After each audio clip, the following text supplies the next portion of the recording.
Miles Frazier, not to be confused with Frazier Crane of Seattle.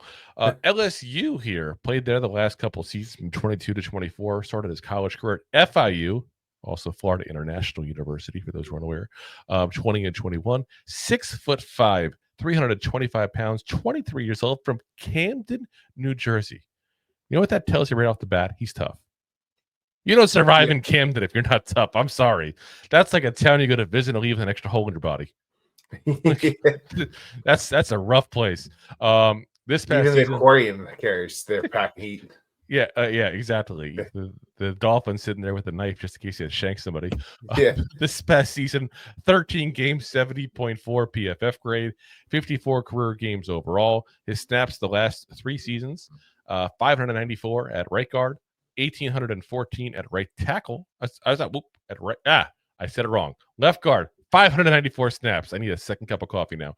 Right guard, 1,814, and right tackle, 89. So he does have some versatility. You see him at 3 out of the 5 positions there. He plays angry. He's got long arms. He's mobile.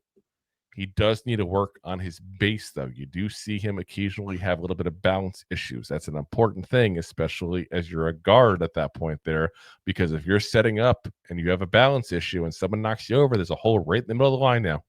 That is a very bad thing. Yeah. He overextends at time as well. Now, that also lends into that issue with the balance issues. That's part of why you have a balance issue. If you're way too off balance at that point, then you go to push forward at that point. You got your arms all the way out at that point. Guess what? You're more likely to fall over. It's a very bad combo. I think that's a coachability thing you can teach, though. I really do. I like the kid.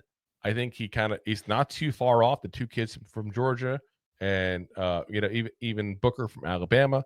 I think he's that guy that if you're sitting there around 3 and need a guard, you might want to take him, because after him there is a drop off. Yeah, you got a gamble that we're going to talk about in a minute, and then you got a bunch of guys that are day 3 guys. You hope one of them pans out. He's kind of the last of that range of day 2 kind of guys. So again, I think round 3 is where he'll end up going. I think somebody will put him as a developmental kind of like a third guard to come off the bench. And I think he'll fit that role just fine. And then you just got to see what he develops into long term. Yeah, that's fair enough. Round 3, day 2 pick. Exactly. If you like that clip, then you will love the full episodes too. Find us on your favorite podcast app and look for us on all your favorite social media platforms. Thanks so much. Please,